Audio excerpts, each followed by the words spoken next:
My guest today is Will, who goes by the Prudentialist online.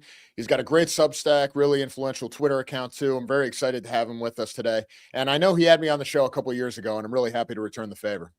Yeah, thanks for having me on. It's a real pleasure. Been a fan of your work for a long time. I appreciate that. I got to say, though, man, I'm a lot less optimistic than I was maybe a year ago. It seems to me that the state of the right is more confused than it has been in a very long time. And to put it bluntly, if I was a leftist, I would say killing Charlie Kirk had no downsides whatsoever. As I had said before we started recording, I feel like the person who got it right the most was Sam Hyde, where you really had 2 weeks to capitalize on the most public murder, at least in my lifetime, outside of the attempted assassination of the president just a year and some change ago.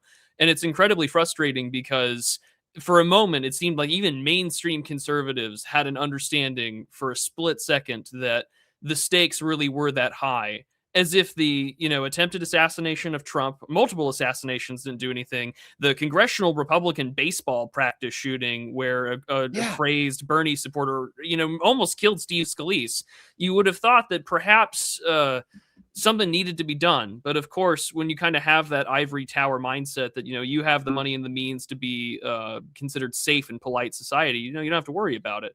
And so now, as we're recording this earlier today, Jack Posobiec and others, Tyler Robinson, the accused assassin of Kirk, was in court, and he looked as happy as he could be, I suppose, for being there. He didn't look like he had any remorse or anything like that whatsoever. And I mean, how could you? Everywhere, and I mean, you and I are both friends with Jay Burden. He's got a great point in an essay of his about like a social emotional patronage. And when the reward for being a quote unquote good person is to be a progressive and to take that to its logical conclusion, which Robinson certainly did. Right. He has no reason to feel remorse about anything that he's done. It doesn't matter whatever moral code you have about murder. It just goes to show that, like, for him, he has achieved the ultimate good, and that is to assassinate and to take out targets that were deemed, fascism, despite the fact that Kirk probably has a lot of things to say about you and I or our politics. But I mean, it goes to show that for the good that Kirk had done. I mean, he was the greatest fundraiser and get out the vote guy. He did so much work in getting Trump elected in 24 that, Trump's connection to the youth, I think, had been severed at that point in time. And since then, we're recording this on the 11th. So it's been 3 months and 1 day since Kirk was publicly assassinated for all of us to watch in 4K high definition.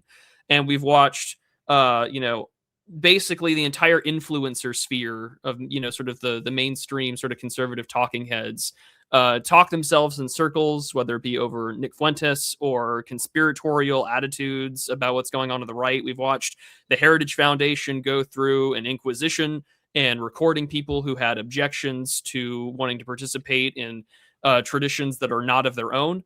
And so I really think it goes to show that right now, I think things are in a great deal of disarray, which is really tragic because there are a lot of things I think that prior to Kirk's assassination, the right was very much united on almost all fronts, really, when it came to the issues of remigration, when it came to the issues of immigrant welfare fraud and trying to put the country back together and to reindustrialize. There was a lot of issues that I think more or less didn't matter what side of the right or far right or whatever you want to call yourself came from. There was this broad consensus that we agreed on all these issues. And now we've kind of watched as the podcast circuit that the administration kind of rode on towards the end of the 2024 election kind of just disintegrate and fragment into this weird amount of loyalties and how to keep the money going and how to focus all in on themselves. The emphasis has turned, less on the country and more about how do I keep this podcast circuit of spectacle going over and over and over again to where, it seems like Candace Owens wants to be the main character of her own story. And, she doesn't seem to care about the issues at hand. And I mean, I'm sure that there are reasons to not trust the FBI. God knows neither of us do. But Occam's razor kind of applies here, where it's just like, I think a deranged leftist young person who was in a homosexual relationship was more inclined to work with networks on Discord, which we know they've done in the past, to go kill this guy. And instead, we've kind of lost momentum and steam, and we're all kind of floundering, it seems, online. There's this whole thing of what is safe edgy too, because there's sort of this false dichotomy, which I believed for a while, which was, well, if you're more moderate, then you can have a wider audience, right? And if you're more extreme, you can tell the truth, but you'll have a more narrow base of support. But that's not really true anymore. If you say, hey, maybe some troon loving leftist killed Charlie Kirk, that's going to get you less hits than saying it was the Egyptian army, it was Israel, it was the Egyptian army and Israel, whatever crazy combination of things you want, because there's no price for being wrong. And I think in a weird way, it's less dangerous to have these crazy theories, because if it's a leftist who did it, then what does that mean? It means that we actually have existential enemies. It means we have to fight these people. We have to shut them down. There are things that we actually can do. And if we don't do them, we lose. Whereas if it's these shadowy forces that you can't pin them on, then to some extent, it doesn't matter what you do. It's not in your control. And all of this stuff that is seemingly politics, like Candace Owens' podcast, it's not politics at all. It's just entertainment. Yeah, and I think this is something that we've missed maybe as a trend, because we do focus so much on politics on our own end, is that, someone had tweeted earlier today, and I wish I could give the person credit, but he had said something along the lines of, like 10, 15 years ago, the women that are listening to Candace Owens, or even Candace Owens herself, would be the type of people that are buying the tabloid magazines off of the rack by the cashier when you're leaving the supermarket. And I think it was Wade Stotts. And he's like, these are the kind of people that would watch Entertainment Weekly.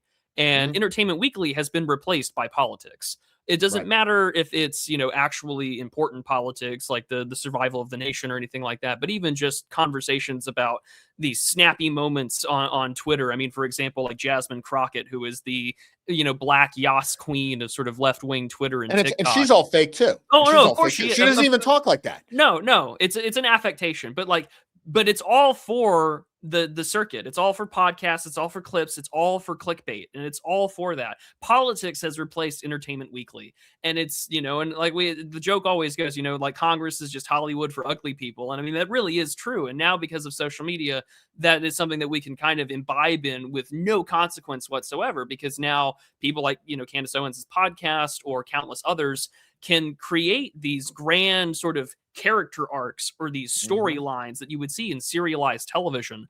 And all of a sudden, we're losing the plot for the shadowy forces. And it reminds me a lot of, Simon Dovey's Eye of the Chicken Hawk, which is this great book sort of detailing, child sex trafficking throughout the world, and some of the connections it may or may not have to various like groups and institutions in the United States and elsewhere with intelligence communities. And the reason why I bring up this book is because one, it's a pretty decent text, but secondly, people treat that and they realize that there is proof that there are people who have networks and connections, but we make it so shadowy because we're not willing to either name names or we're not willing to examine how deep it really goes. And instead we can just sort of auto amputate any sort of real work or real thought that would go into the consequences of our logic, and instead leave it out there. Because like, yes, there are people that facilitate these things. There are people that have been working, and there are networks that do this.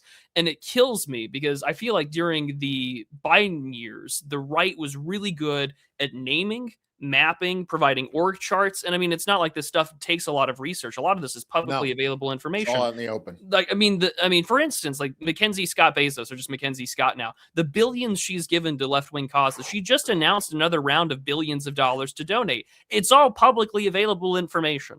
But because, we're willing to play out a story and we're willing to entertain things that are very far off and very off base for the sake of pursuing the truth, that we're not going to come to the realization that no, what boiled down to is that there are people who have been indoctrinated from day one of their lives to think that mom and dad are evil, the family is evil, America is evil, white people are evil, that maybe they would be radicalized enough to talk to people on the internet and actually do something about it. And God knows that that's happened. And so because we're not willing to acknowledge that very real elephant in the room, a lot of people are left kind of just doing this usual song and dance about, is it even okay to say this? Is this safe edgy, or are we just grifting? Right. I mean, it's actually far more horrifying to think of how many quote unquote normal Americans were celebrating it and publicly celebrating it, doing TikToks about it, posting it on social media, no fears of getting fired, no fears that anybody would even criticize them for it, about him being killed. That is a far tougher thing to deal with that maybe a third of the people you deal with every day would be happy to see you killed in front of the public and in front of your family. It's much easier in some ways to blame the Egyptians or the Mossad or the FBI or all of them at once somehow. Because if you actually say it's this many Americans, then you have to do something about it. I think Josh Neal has this book about conspiracies. And one of the things I took from it is he says, if you lay out a conspiracy theory, we all believe in certain ones, but there has to be something you actually take from it in terms of these are the people who can be held accountable. This is what I've actually learned from this theory. There's an implied action item at the end of it. And if the action item is it's this vague constituency that's bulletproof and indefinable and there's nothing we can do about it anyway, then you're not even having a conversation. You're not communicating any information. It's just total nonsense. Yeah, there's the entertainment factor that obviously allows you to displace blame, or like I mentioned earlier, just the realization of what your line of thinking has Right. led you to believe, which is that there are numerous parts of the country, like for as much as people do rightfully to talk about no-go zones when it comes to immigration, there's also just no-go zones when it comes to just your fellow countrymen. I Yeah. mean, good, like if something were to happen, and I mean, like Andy No, for all the work that he has done, knows this firsthand. You're not Mhm. going to find us like an actual jury of your peers in Portland that is No. actually going to arrest the guy that beat you over the head with a bike lock. That's just never going to happen. And Right. jury nullification happens, even though it's something that we're not supposed to talk about, but it's very real in the same way that we just saw recently that black guy who had stabbed someone, and because the victim had said the N word after he had gotten After the stabbed, stabbing. Yep. totally justified response. That they let him get off scot free. And so, like as our friend Orr McIntyre had said, there are blasphemy laws in this country. There are things that are going to be very clear to you that there are realities that people get canceled for. I mean, John Derbyshire's The Talk is an excellent example of that, Mhm. because that's a very real thing that every American has to deal with. You get in trouble for that. And that's sort of the whole, I can speak the truth. And even if you try to speak the truth to a larger audience, just, 10, 15 years ago, that'll get you canceled, despite the fact that it's very real and no one wants to acknowledge those realities, because that would mean you have to do something about it. The moment that the charade ends and the show's over, it's the pardon the expression, it's the, as philosophers would say, it's the after the orgy moment where the lights come on and you realize the ugly mess that you've created. Right. No one wants to deal with the ugly mess, because that would require politics to stop being entertainment and stop being start being real. Well, certainly you don't see this sort of moral willpower on the right that you see on the left. I think it was just today the Indiana GOP defied President Trump and said, we're not going to do this redistricting thing. And of course, they always dress it up in this sort of sanctimonious rhetoric, like, oh, as a Christian, I don't believe in winning elections, like this kind of stuff. And then you look at the left and they're out there making videos about how they're going to put everybody in jail. They're already drawing up impeachment. Here in Virginia, they're already redistricting the map to basically wipe out Republican representation in the western part of the state, wipe out conservative representation altogether, even though they only had a very slight advantage before this. It seems to me that the right talks about power a lot, but the left actually exercises it. And looking at the midterms and then looking at 2028, I think people aren't quite ready for how real politics is going to get very, very soon.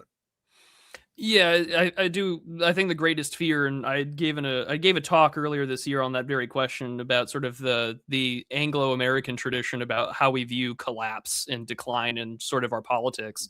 And the question eventually got asked is like, well, how soon do you think? And I'd tell people all the time, like, I don't know when, but I mean, foreseeably and realistically, it is 2029 when a Democrat takes the oath of office and proceeds to do the same thing that they did right after Biden took office, which is going to be arresting and investigating a lot of people who weren't even, doing anything remotely to the level that the left had done in the summer of Floyd in 2020. I mean, a bunch of white people protesting a very blatantly dubious election and the results therein, staying even within the guardrails inside the U.S. Capitol building. Right. That of course, that meant everything in the kitchen sink got thrown at them. The same thing with people who were protesting abortion centers, and the FBI had numerous offices that were investigating half of Congress, half of the Senate, because they were all Republicans. And it just goes to show that this is the game that gets played when people want to play for keeps. You Mhm. can't play for keeps if you're playing this as a reality TV show, if you're treating this like Entertainment Weekly, because at that point, this stops becoming about the country and it stops becoming about your show and you're being the main character. It's about very real people who get their lives destroyed. And I mean, just earlier today or yesterday, Governor Gavin Newsom of California, because ICE put out Yep. some sort of, I'm not the biggest fan of them, some meme, but it's cuffing season and arresting illegals, which I'm all for propaganda that makes liberals cry. But, Newsom had replied and he says, well, we're just going to arrest Trump and Miller and everyone associated with that administration. And that's not just a meme. That's a promise. No, they're serious. Yeah, they're very do it. serious. There's no promises. It's not threats. It's just promises that they will do these things, Right. and it will be escalated to a point where there are probably very real people that you and I know in our personal lives that will be affected by that because of their politics and what they Maybe participate us. in. I mean, yeah, it could be us. I mean, God Could be. knows what you guys have gone through over at VDare is a prime example of the kind of stuff that can happen across the country. And I'm sure they'll have no problem making it a federal issue either. Oh, yeah. I always wonder about with American Renaissance, like at what point do they go, well, you can't be a tax exempt organization, 501c3 organization because of this rationalization we just came up with. In Virginia, I know they stripped any Confederate groups, any Confederate heritage groups of that. And basically they did it just because they didn't need like a rationalization. They just did it. And they did it because like the newspapers were like, oh, these groups don't have to pay taxes. Oh, let's get rid of them. I could see them doing that to like a host, basically every organization right of center, because why wouldn't you do that? Who's going to speak up for them? The media? And certainly I think European style, quote unquote, hate speech laws are going to be coming our way if the Democrats take over. Well, I wouldn't be surprised if we can't even do this kind of stuff online after that. I particularly wouldn't be surprised. I mean, I know that Senator Mike Lee of Utah, a Republican, had announced that he was really happy about this like age verification thing that Pinterest of all places had signed up for. So stupid. Why are they so stupid? You've been asking that question longer than I have. But I've been asking that question longer than most of the people that are watching this have been alive. I mean, like you can't. This is the thing, and nobody believes me on this. Where people will say like, well, the Republicans are controlled, they're controlled opposition, they're malicious, they're paid off, and it's like I have spoken to these people. They really are that dumb. They really are that naive. Like there are so many of them who are just completely clueless. Like even these guys in Indiana who refuse to go through with this redistricting. I'm sure there are some people who have malicious interests, but I'm sure a lot of them, literally, it goes no deeper than I think Trump is a meanie head, and I'm just not going to go along with it. Yeah, and I mean, this was something that occurred with me in real life with some older conservative company because he had sort of lamented. I mean, I'm in Texas, and he was just like, I can't believe that there are so many like young people who consider themselves conservative or right wing that talk about things like monarchy or not really having respect for the Constitution. And I had said, well, because really they feel like you of all people failed them. Right. And that resentment is going to cause any coalition you want to build to be destroyed because I turned 30 this month. I'm not an old guy by any means, but when I listen to people who are younger than me, it's even more radical than anything that I thought I had for my political opinions. And it's just like they've grown up in an entirely different world than you and I did. And they grew up in a place where, all forms of social trust, cohesion, expectations for what society is to look like has been completely destroyed. You and I have some memory of what that looked like. Yeah. And so I'm 42, so I probably have a better memory. I still feel like I kind of got like the last glimpse of like what America was before it all fell apart. Yeah. And so, I mean, in that regard, like for them, it's just like, no, like none of these things are particularly sacred to us because I was born into a world that explicitly wanted me to die. And so like that kind of politics is going to be very animating going forward. And I don't mean just like electorally speaking, but in general. And I think that as we saw with people like in New York City with Mamdani, and I think even with like Amy Acton in Ohio, the left is going to capitalize on this by just running on, economic populism and, a nice softer message. I mean, they're going to vote further to the left than Mao on every issue when push comes to shove. But I mean, it's the way in which they can placate their audience. Whereas the right's just like, well, these principles of ours are important, but these principles have also garnered nothing but, nothing to conserve at all whatsoever, which of course is, preaching to the choir in for this audience. But it just goes to show that right now, it seems like any goodwill or any opportunity to capitalize on things that we've all known for years and people online have taken for granted. and have talked about for even older than you or I combined. It's funny. People Yeah. talk about like the administrative state. In 1976, then Governor Ronald Reagan spoke to, Johnny Carson of all people on the Tonight Show about, the size of the government and the size of bureaucracy and why that's a problem. Like that's 50 years ago. Yeah. Like these problems have been well known and in the public, and even in more fringe circles, you can read online PDF copies of, I don't know, like Instaturation or whatever. Right. And the same issues have been talked about for over 30 years. And it really goes to show that you would think by now, which of course is sort of the problem, I think, with every younger generation that kind of comes into this is the sudden realization, oh, there really isn't nothing new under the sun, but also that these problems are really well known. And it's really frustrating because for the first time in our lifetimes, it seems, there was an open campaign to close the border and to get people out. Now, the administration has started those things, which I'm very happy with. And they got a new budget that's supposed to kick in, larger than most nations' militaries, starting next year. Hope they really succeed in doing that, because I want them to succeed, because that's a step forward for future victory. But instead, its media apparatus and its get out the vote apparatus has been permanently shaken by the fact that their best guy got killed in public. And now we're spending our time arguing with people over, these shibboleths and pieties that have nothing to do with saving the country. And it's also nothing happened. I mean, this is the key. What was it, Sam Hyde? Remember, Sam Hyde gave this great address after Charlie Kirk was killed, and I think he gave a time limit, right? He said you've basically got 2-3 weeks. 2 weeks for the administration. 2 weeks, yeah. 2 weeks for the administration to do something. I think he went so far as to say the fate of Western civilization is going to be settled these next 2 weeks. And we got basically nothing. I mean, there haven't been any cells shut down. We haven't seen investigations. And I think part of the reason everybody's gone off and into these conspiracy theories of just gibberish and nonsense is because nothing happened from the administration. And that kind of opens the door for entertainment time, because you have to come up with an explanation of why wouldn't the White House do anything? Yeah, and I think that's sort of become the biggest issue is that the pressure was on and again, this is the frustration with lip service, is that for all the good things that the administration does, of course, and there have been a lot. I mean, and there has been a lot. I mean, there's a lot of things that can be said that this administration has done good, both on legal and illegal immigration, which is things that are important to keep in mind. But of course, bad news sells.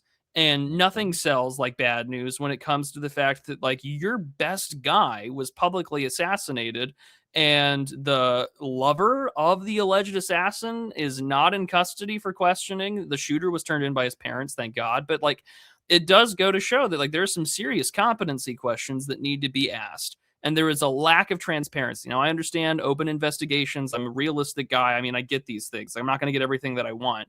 But I also understand that there is so little trust in any institution of government, almost zero. It doesn't matter if you are a diehard, I mean, I voted for Trump 3 times. And I'm sure some of the audience might laugh at me for that, but like, he's the best choice that I've ever had. And he was the first guy I ever got to vote for president, just to talk about how old I am. And it's just insane to consider that, like the trust in all forms of government have been really radically erased. And it is really tragic because, heaven forbid, like you do get an actual pandemic on your hands. Doesn't matter if it does have like super lethality, right? Like it doesn't matter if it actually would kill people, because the public trust in all forms of hospitals and medical is gone. And the erasure of that trust, both from the left, but also from Republicans that didn't want to stand up for anything, goes to show that rebuilding any sense of trust or stability for what a nation needs, which is a state, a government, is a daunting task that will be up to people like ourselves and our children and grandchildren. And it really is frustrating. Like those 2 weeks did come and pass. And I mean, I think the most we got was discussion over labeling Antifa a foreign terrorist organization.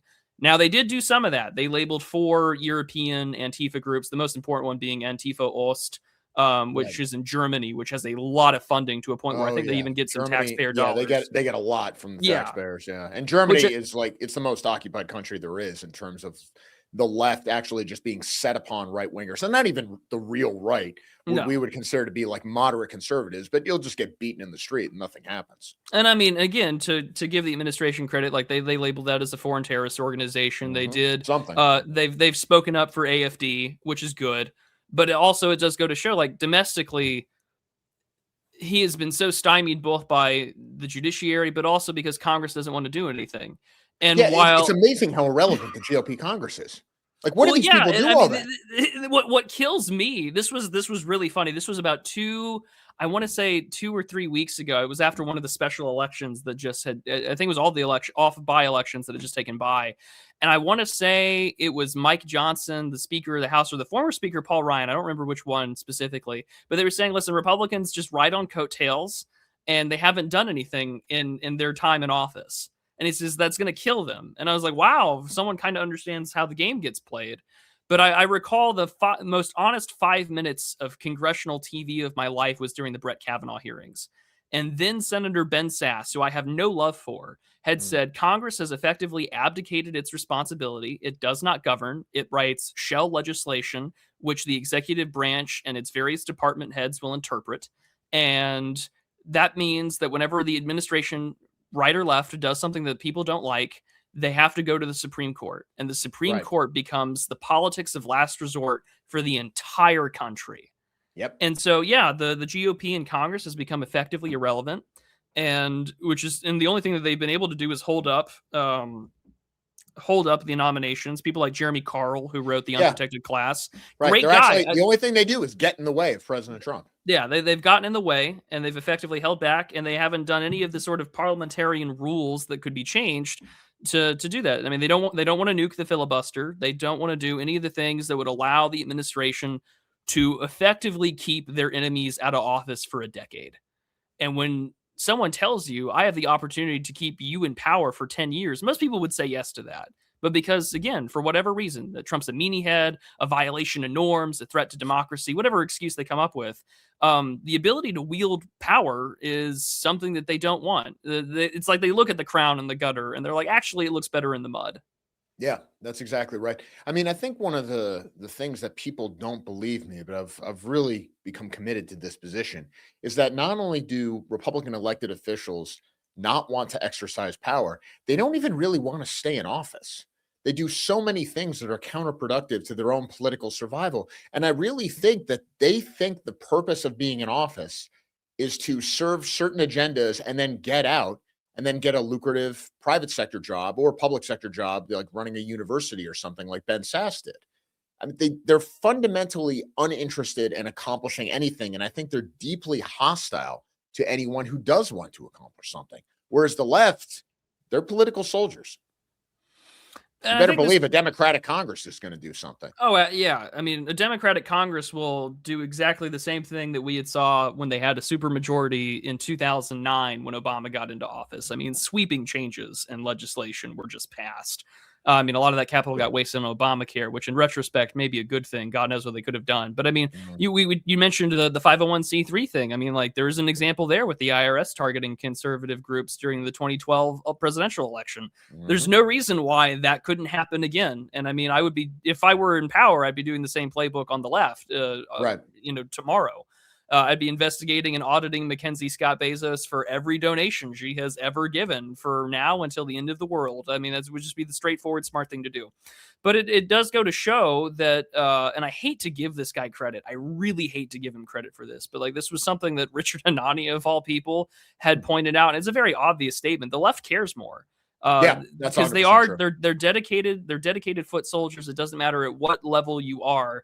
You know that you are dedicated to some sense of this greater good, whether it's this, heretical, Chiliastic utopianism, or just that I want to get back at my dad, then it doesn't matter. Like, you are all unified in this one issue. And I think that this was something that I wish that, a lot more right wingers would take into consideration, is this intellectual framework, because it feels so 2015 to talk about, but I mean, intersectionality is this great political tool that has united all fronts of the left to, hate the state, hate white people, hate America. It doesn't matter that you're a single issue white liberal living outside of Denver, Colorado, and you really care about factory farming and animal abuse and you donate to PETA. because you are now considered left wing or left coded, congratulations, you now have to obey and vote for all these other issues, even though they go against your own interest. And in part because of that, the left has now got this great unified action to organize on all fronts. And we see this, for instance, with the Free Palestine stuff.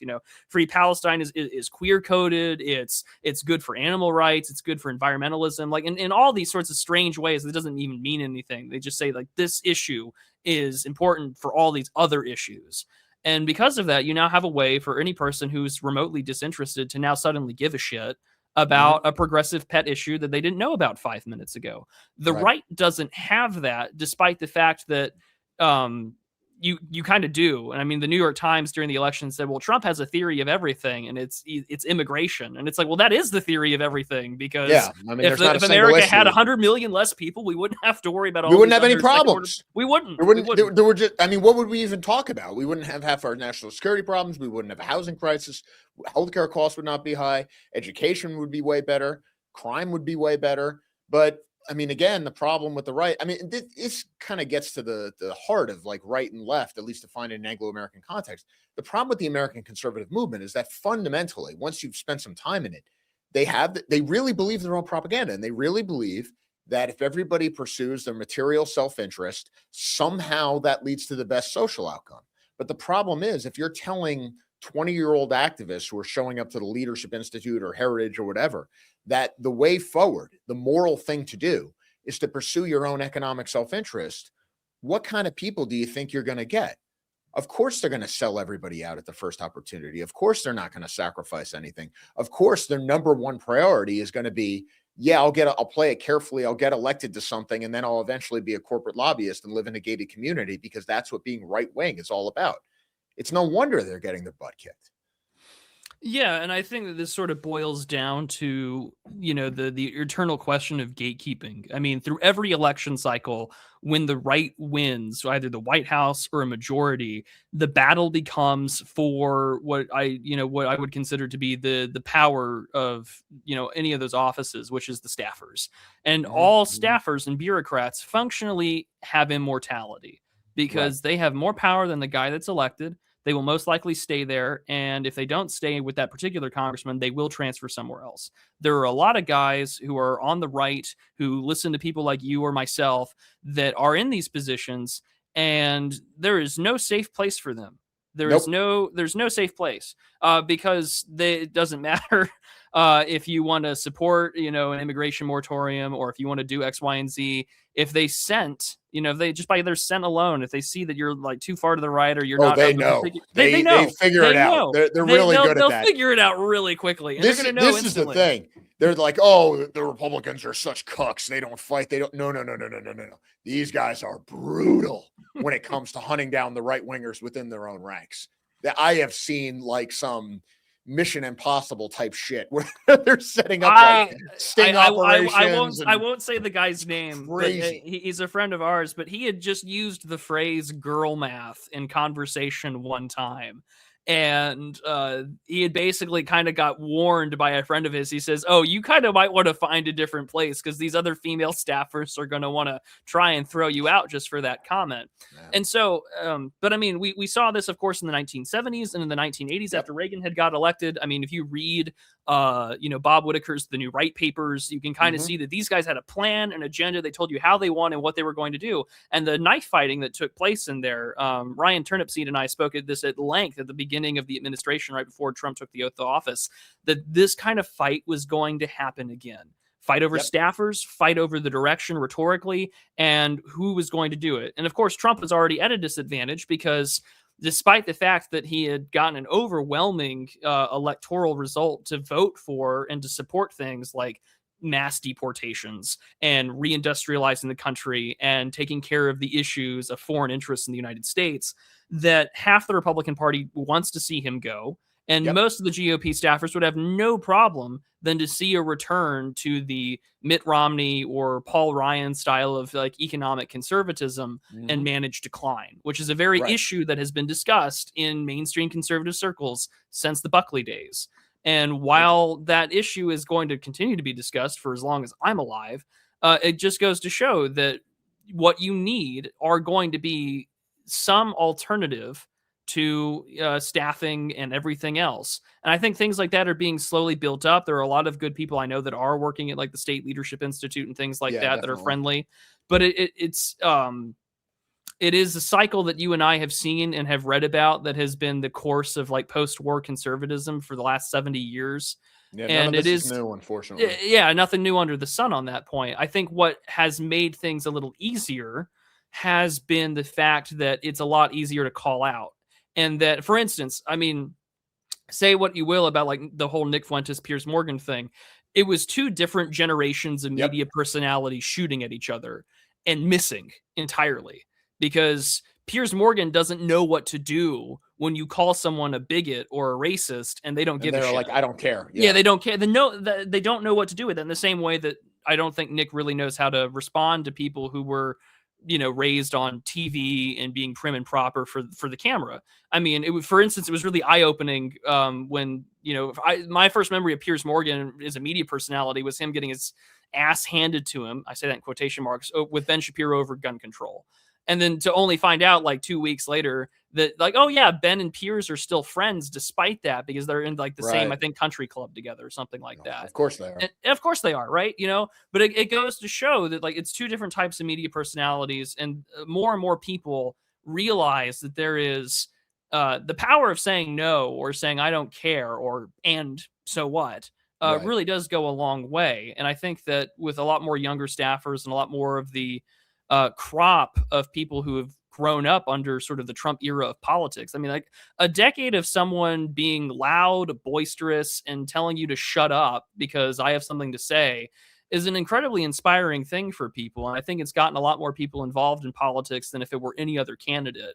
And Yeah. so I think that does lend some hope and credence, but it also begs the question: what do you do with all that energy when so many people in Congress and so many people in mainstream conservative Inc. would rather see you go to prison or rather stand by the side when rampant anarcho tyranny comes after your organization? What's fascinating to me is how so many of them seem to have learned nothing, even though I feel like we've been trapped in the Trump era for like 10 years now. And there have been, I think the conservative movement in many ways has actually gotten worse. I think the gatekeeping has actually gotten worse because when I was involved a million years ago, to some extent, you could get away with anything. You could make these radical arguments, and maybe it was because it was like marginal or powerless or something like that. But you could do these kinds of things and you wouldn't lose your job. Now, I feel like they're a lot more sensitive to people flirting with certain ideas. Certainly, if somebody was watching even the Nick Fuentes Piers Morgan interview, if you were watching that in the office and the wrong person saw it, that alone would probably cost you your job. And I think it's because now the higher ups at least know who those people are. Whereas 10 years ago, they wouldn't have been paying attention to it. And certainly, I think in a weird way, a lot of people thought Charlie Kirk being assassinated would sort of open, you took out the moderate, now you're going to get the extremists. I think in many ways, the opposite has occurred. In what have we seen in the conservative movement since then? They've been circling the wagons and shooting at each other, basically. Instead of shooting out, they're shooting in, looking for racists and anti Semites and doing more policing of taboos. Well, yeah, and I think this also just goes to show that there is no other thing that matters, I think, for a lot of people when it comes to those who really care other than politics. The people who would care about Entertainment Weekly or get obsessed with a TV show, if they're happy with their slop, they're going to stay in their slop. But they've also been entrenched because, you know, the left wing phrase all the time, the personal is political, everything is political, Right. has become fully embodied because now we're in the politics of things. Everything Right. is political. We are in the politics as a society as a whole. Everything now becomes this meta political phenomenon that you get to participate in because politics has become so gamified that Yeah. now I can get my quote unquote good karma points or whatever for doing things by publicly and very pharisaically doing them on the street for everyone to see about it, whether it's whether it's just doing like charity work, which used to be something that you would do privately on your own time. Right. And even now charity has turned into this like multi-billion-dollar complex of how do we get people involved and more eyes on us. It's a fundraising mechanism for money laundering, which is really tragic because that's not what charity used to be in this country. It used to be a lot of mutual aid society. I think Jesus said something about that. Yeah, regardless of whatever your religious tradition might be, him saying do that in private, very clear and for good reason. You'll have your reward, and the left has their reward by getting their good boy points, so to speak, doing it publicly. And I mean, because now too, as we saw, and I mean, I think a lot of it, of course, came during the, what people, you can call it the woke era or whatever, but the last 10 years especially has been this sign that there's reward for playing to a certain, political orthodoxy and just the new sort of secular progressive religion. In 2006, there was that great report / book, about sort of like American religiosity and American teenagers. And that's where you get the phrase moral therapeutic deism. Well, like now I would just say it's progressive therapeutic deism. Like, whatever creator you believe in now tells you that to be a good person is to be a progressive. And that's all cultivated by television, media, and most of the pastors and priests. Yeah. And I mean that none of these no religious institution. None of these people believe in God. I mean, no. A lot of these religious institutions and a lot of conservative, Christians and other religious traditions, or as well as those that go to folk communities and the rest. I think a lot of people have realized that they're hand in hand with this. And I mean, I saw this firsthand with my aunt, which was incredibly frustrating because, so much. It's frustrating because, for instance, like the Methodists split up a couple of years ago over the issue of like gay marriage, right? And my aunt goes to a very conservative place. They voted, we're against this. We're going to leave the United Methodist Church. They got lucky because their church building was owned by someone who started that place like 200 years ago. Whereas a lot of places got their deeds taken because they were owned by the UMC. And it's like, well, if you're not going to be on board with sodomy, then we're going to take your church building. That's what happened to the Episcopalians too. I mean, that's why you had to split into the Anglicans and the Episcopalians still. You have all these magnificent old churches. I mean, Robert E. Lee was an Episcopalian. And then you look at like some bishop is lecturing President Trump at the National Cathedral after he first got inaugurated. And it's like, I just don't believe they're part of the same religion. They're not part of the same denomination. They're not, hands down. They're not. And anyone of Robert E. Lee's time would have thrown that woman physically off the dais for even speaking. Right. But I mean, it just goes to show that like that is the religion. And I mean, those comparisons seem, very tiresome. But when you have hijacked a message of salvation or something that is to come, first importantly, they threw out the not of this world part. And they've now focused on how do I bring it here, which is the immanentization of the eschaton. And I mean, Cudahy talks about this in The Ordeal of Civility, that you can hop on board and get your revenge through these sort of utopianist movements with Marxism and otherwise. But even here, you have your own version of an eschaton that you can predict. I mean, everyone who talks about like climate change or anything else like that, you're the new Millerites. You're just making predictions about when the world will end. Whether they're right or wrong, it doesn't matter. People are going to double down and believe it. Failed predictions never stop apocalypse. No, of course not. Of course not. And I mean, that's the thing that animates the left is that you can do this, and then you can double down and you will do these things. Environmentalism is a great example. And it's one of those safe issues that white Democrats can vote on and be public about. You can either publicly support your deindustrialization and propping up the rest of the world, or you can talk about your own disarmament, which is the two safe issues for white Dems, environmentalism and gun control. Right. I mean, it's... when you take that far enough, you see what happened in Europe. I mean, the German economy has basically collapsed, and one of the big reasons why is because these Greens, for no reason whatsoever, basically dismantled all their nuclear plants. Now, if you actually cared about the so-called climate crisis, you'd be screaming for more nuclear plants. That would be the one way you get energy. But of course, it's not really about that, is it? Oh, of heavens, no. We we both know that. And I mean, this is sort of the thing. It's just that why are you kneecapping yourself? And I mean, it's because there are people that will do. Because the point is to kneecap. The point is to kneecap. The point is to kneecap, and you have some sort of moral or theological justification to do it. And that's always going to be the second order justification. That's the political formula is that we can say it's for the environment, it's for the greater good, it's for our future, it's for carbon reduction or whatever. And it would be a lot more believable if at the same time you weren't telling half the population or really your entire native peoples to go sterilize themselves. But nevertheless, like this is where we're at. And it becomes this incredibly frustrating deal with I think that the American right is getting a lot more on message with a lot of these issues, which I think is very, it's a fruitful discussion to have.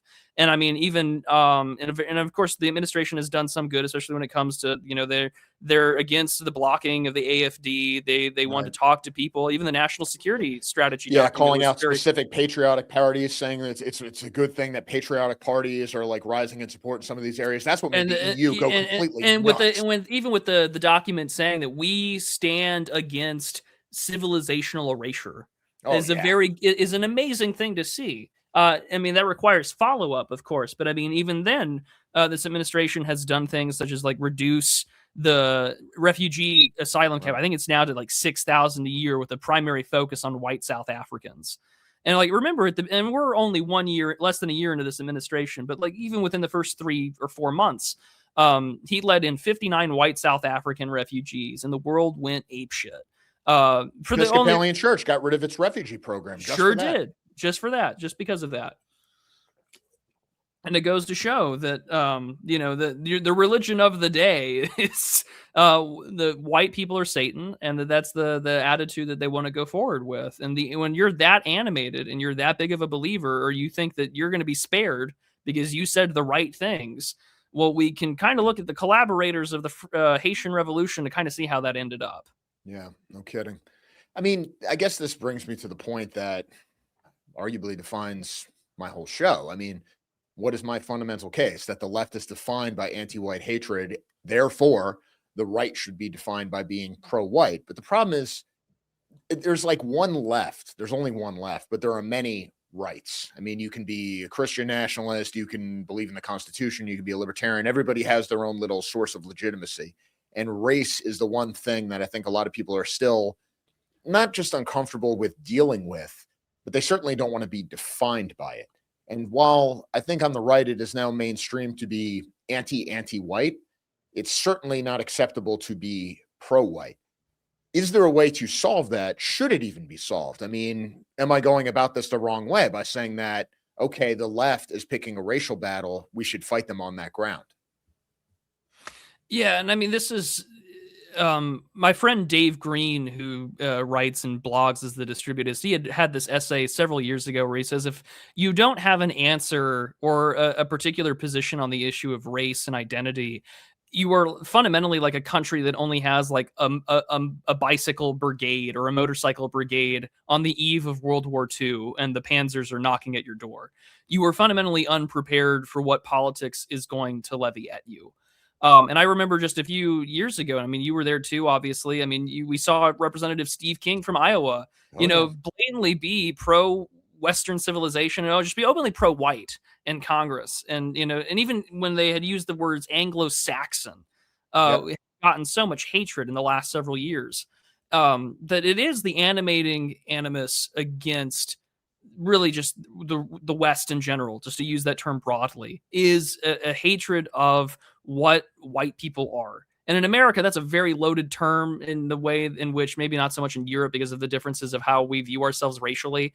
But it Right. does really go to show that we've gotten so nakedly obvious about where politics are. The world's richest man, who of course I have numerous issues with when it comes to like H-1B visas, but No like kidding. he's like when you're openly when he's even on the line saying Yeah, like right. they are openly advocating for white genocide 7 hours ago today from Elon Musk. And it's like that is the thing that they're for. And I mean, everyone in more polite conservative circles, whether it's Michael Anton describing the celebration parallax, it's not happening, but it's a good thing that it is. Or of course, Jeremy Carl, a great Trump appointee that should be passed by the Senate, a guy who I've 100%. spoken to about his book, and the It's an unprotected. excellent book. I highly recommend everybody read it if you haven't already. I highly recommend it. I interviewed Carl when it came out about a year and a half ago. It's really worth everyone's time to read. And it just highlights the staggering legal infrastructure that has been put in this country to basically discriminate openly against white people. And of course, not to mention the community relations service and everything therein, which, there's a lot of stuff that you can find on the Internet Archive that kind of goes really deep into what that institution has done to this country. But I think that, as you had mentioned, the right has to embrace this. Well, what does that really mean? And I think I think a good answer did come from Nick Land of all people. He was interviewed by Ben Boyce not too long ago, and he was talking about like old neo-reactionary stuff. But he says, listen, it doesn't matter if you are a self-avowed white nationalist, if you're a techno-capitalist, or if you're a Christian nationalist, and you all kind of have these petty disagreements or these big issues. Fundamentally, at the end of the day, your enemies see no difference between a Yeah. guy who goes to Yeah. an Yeah. American Renaissance conference and a guy who wants to make America great again on cryptocurrency. They Yep. fundamentally see you as equals. And if you're Right. not willing to look at each other and understand that you and I have bigger fish to fry. Like I have friends who are not Christians, and it's like, listen, man, we can have the second battle of Milvian Bridge if you want, but like, Yeah, can we we'll take deal with care? this later. Do We'll we deal with take this care? later. Like we have much bigger pressing problems I in mean, front of you us. you guys can burn me at the stake. I won't even be mad. I'll have like a certain respect for it. I'll be like, look, man, like I knew what I was getting into here.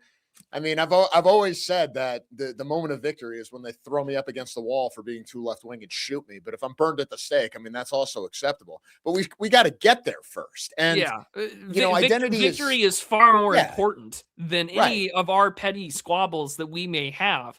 Because, and again, at the end of the day, I think a big consequence also between J6 and a lot of organizations that do want to do something. And I don't mean like just have rallies. You can have rallies. I mean, I don't think that's the best course of action, but I do think that working within the means in which you can make a difference, whether it's locally or nationally or wherever you may be. I mean, you have to assess your own situation and, assess the battlefield, so to speak. But I do think one of the biggest things that has killed a lot of people who want to do things is that the internet has allowed us to become this distant, bodiless, disincarnate version of ourselves where we can play the game, so to speak, online. And don't get me wrong, the game is fun. It's a lot of fun to be on Twitter and to do dumb shit online. It's a lot of fun. But at the end of the day, the people that I meet in real life and engage with in conferences or in networking or meeting with people that are involved in the movers and shakers of like friendly conservative industry, those people I will work with any day of my life than some random person I'm arguing with on the internet. And while I haven't met you in person, Lord knows I hope that changes one day. It does go to show that the people I work with and shake hands with and break bread with, those are the guys that I'm going to really want to work with more than it is just playing the game on the internet. I mean, the Old Glory Club's a really great example of this. Like I've been there since the founding of the organization. One of the things that we've spun off, and hopefully by the beginning of next year, we'll hopefully have our tax paperwork filed so we can have a legal scholarship fund. That way, young men. That way, the Democrats can come in and take it away. Oh, of course, we know that that's a possibility. We're aware that that's a possibility. I mean, I know I watched you guys get screwed over in real time over that, but I mean, we want to have a charitable organization so we can set up a legal scholarship fund so that we can actually send conservative like white guys to go to law school, because God knows we're going to need guns, lawyers, and money, as the old saying goes. And we're short on lawyers and we're short on money. But if we can at least start there, that's something that's worth my time doing. And I've said since I started doing this in 2020 when I had a lot of free time on my hands, but I had said since then, I still say it now. If I can sit under the vine, if my grandkids can sit under the vine and fig tree that I planted, and I know that the country is better for them, everything that I have done in this life politically has been worth it. And I think that just sort of boils down to everything here is that you need to have a sense of identity. You need to have a sense of who do you belong to when shit hits the fan? And are you willing to stand by those things when things get tough? And I mean, the thing that I think has screwed over the right a lot, especially on places that are not so mainstream, I don't have a nice sinecure where I get to wake up and I get to go to my cushy think tank job and talk about the GDP. I don't get that opportunity. I don't think they'd let me in. Every single leftist does. Every single leftist does. does. The right just leaves its wounded bleeding on the battlefield. The left gives these people jobs. It doesn't matter how radical you are. In fact, if the more radical you are, you're seen as a kind of martyr, and they take care of you. I mean, Mondami just appointed a guy who got convicted of armed robbery to his transition team. I mean, if you're a right winger and you said, I don't know, a racial slur in a Call of Duty lobby 15 years ago, you're screwed. Yeah, absolutely. And I mean, we saw this too, where Sean Hannity wasn't really allowed to bring up Bill Ayers and his relationship to Barack Obama, despite he's in fact part of the Weather Underground and things like that. Astatus Occur just died earlier this year, and everyone lauded her as this like great martyr and hero, despite supporting and being an open killer and things like that. And it really just does go to show the difference between playing for keeps and playing for the show. And I think that one of the good things out of the last 10 years of this Trump world of politics that we've been in, Kevin, is that a lot more people kind of understand that. And because things are more nakedly obvious, it's time to say, well, I think I'm done with this bullshit. I think I'm done with this. And I'd much rather be with the guys that want to organize something or do something about it rather than trying to play the game of what's respectable. Because I've been in that sort of environment where respectable conservatives get to talk to liberals about things. At the end of the day, they still hate you. Doesn't matter how nice you put the message or how much frosting you want to put on the cake. They're still not going to like it, and they're still not going to do anything about it. And what's worse now is that they've been told for as long as you and I have been alive put together that anyone that stands against their particular political message is either the reincarnation of Adolf Hitler or is going to put you back in chains or is going to kill you or send you back to where you came from. They're now in existential fight or flight mode. And they know that when the sign says go time, they know they don't have to, flee anywhere. They just have to fight. We saw this in 2020. We saw this more recently now with, of course, the assassination of Charlie Kirk, that they know that they can get away with it openly and that they're going to be protected, defended, and given millions of dollars in a legal defense fund by the world's wealthiest people. And that becomes sort of the stakes of where we're at. And again, that's the real frustration with seeing Tyler Robinson in court today is that he functionally got away with it or will get away with it because regardless of what happens, he got what he wanted. Yeah, like even if he does get life in prison, and he's a hero. He's a hero to a third to a third of the country. He's a hero. To a third of the country, he's a hero, and to a third of the country, they would love to cheer him on the same way that they'll cheer on Luigi Mangione and countless others. Is that they know that they have heroes and that they can do it. And 50 years from now, if we don't win, maybe we'll be old and gray and we'll, see them get pardoned or, they'll be treated like the same heroes like Sacco and Vanzetti were and others. I was just going to bring that up. Yeah. They'll talk about like, the Haymarket riots, like actually it was a martyr and this was anti-fascist, whatever, John Brown, et cetera, et cetera. I mean, this is something that you see this sort of reinvention in real time. I mean, how many people from the 1960s, 1970s, these far left radical movements, if they don't blow themselves up, and I mean literally blow themselves up the same way like some of those guys in the Weatherman Underground did, they all get jobs as professors of education or something. And then they just go on. And no one's ever held to account. And fundamentally, it is the great and the good and the respectable who tell us that, well, maybe some of their tactics were a little extreme because obviously I don't support violence, but their heart was in the right place, which is just another way of saying, I agree with them. I just don't have the courage to do what they did. And I don't know. I've just got this sick feeling in my gut that I'm not even sure he's going to be convicted. Well, I don't know either, given, I mean, the jury selection, voir dire is going to be the most intense, I think, since probably the O.J. Simpson jury selection. I mean, I can't imagine because everyone and their mother is going to have an opinion on Charlie Kirk in the same way everyone and their mother had an opinion on O.J. in the 90s. So we'll see what happens. I mean, only time will tell. But I mean, it really does go to show that at the end of the day, that as much as there are all these petty bullshit squabbles and dick measuring contests online, I think that the people who know what time it is are going to continue to argue that, hey man, like the hour is late and the enemy is already well past the gates. The gates don't even exist anymore. And it's time to really begin to actually do the things that are necessary. You can either be on board with that and rip the Band-Aid off, or we can all be put to jail together. It doesn't matter that you are like Mitt Romney style conservative or liberal, really. Like, it doesn't matter that you're a Mitt Romney liberal and I'm over here talking to you. You and I are both going to share the same jail cell when they win. And I think that that's really the frustrating thing is that for a lot of people, it's that high time preference. I want it now because we know how high the stakes are. But then we have to be brutally reminded that, this is for all the good that this administration has done. all the judicial activism, all of the bureaucrats that are still there that didn't get fired that are fighting against him. Half of his party wants him gone or would have been happy to see him in jail. And the rest are Or at thinking least lose about, the election. or at least lose the election. I mean, I am convinced that in 2020, they basically threw it. They tried to throw it in 2016. We saw that whole Access Hollywood thing, which like Paul Ryan's, one of his staffers was involved in that. But in 2020, I thought the thing that really threw it was, and this gets into election fraud and whatever else. I mean, that's a whole separate thing. But even if you don't believe that, maybe especially if you don't believe that, remember it was Trump calling for another COVID stimulus check before the election with his name on it.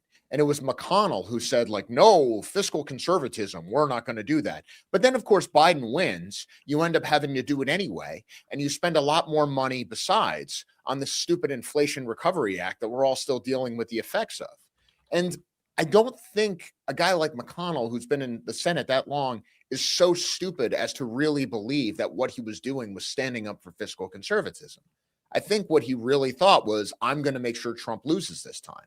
And I think a lot of Republicans are the same way, especially when you talked about holding up these appointments and everything else, just from the standpoint of, I want not just my party to win, but I want myself to win. I want to stay in office. There's no logical explanation for what they're doing. So therefore, their real interest has to be something else.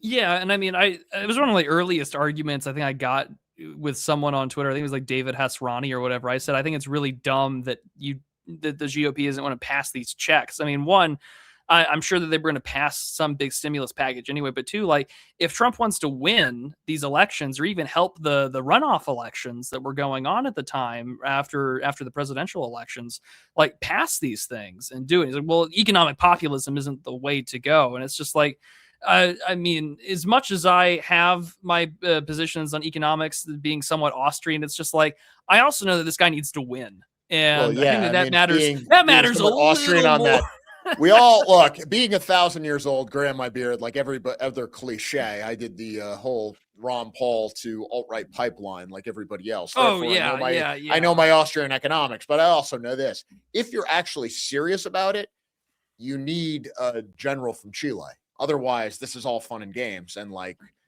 unless someone has a plan to get rid of democracy, like, you're not going to get any of this. Here in the real world, in a democracy, the way you win is by bribing the voters with not really even their money, but basically the money of their political enemies.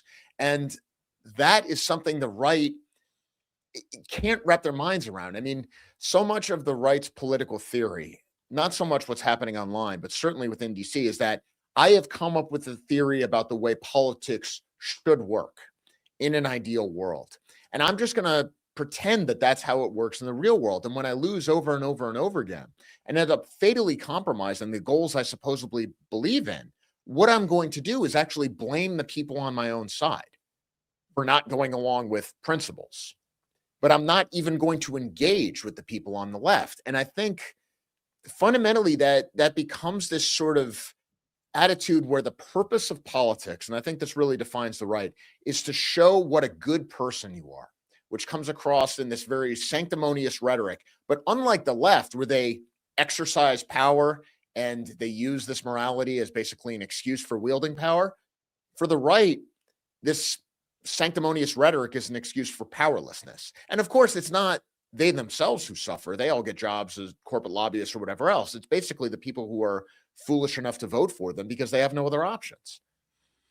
Yeah, I mean, there's I think also a really large degree of learned helplessness that needs to just desperately be overcome. And I mean, you've seen it, I've seen it, where it's just like, well, we really can't do anything. Well, I mean, no, that's resignation, and that's just being complicit with what's happening here in front of us. And I mean, I think that a lot of people know, and I'm sure those who are, cabinet level or even senior advisor or higher know that, like, oh, if we lose, we're probably going to prison, or, there are active threats against my family and they need to be defended or have security. And it's just, okay, great. But they also feel that way about the 70 plus million people who voted for you. But think of a guy like Scalise, though. I mean, this is something I don't understand. I'd love to get your take on this. Scalise got shot, like, they almost killed him then and there. And yet the last time I saw him in Congress, he was like beating his chest and being like, we're going to make the 25-year-olds who are playing video games in their mom's basements get a job. Like, he's still doing this stupid rhetoric. He's still scared to call out the actual people who are doing the welfare fraud. He's still scared to be called a racist or a sexist or whatever else. They literally shot you, man. Like, what else are they going to do? But even this doesn't seem to change their minds. And I hate to say this, but I am not one of these people who thinks like, oh, it would have made a difference if he got in. I'm very happy President Trump won. I also voted for him 3 times. Vote for him again.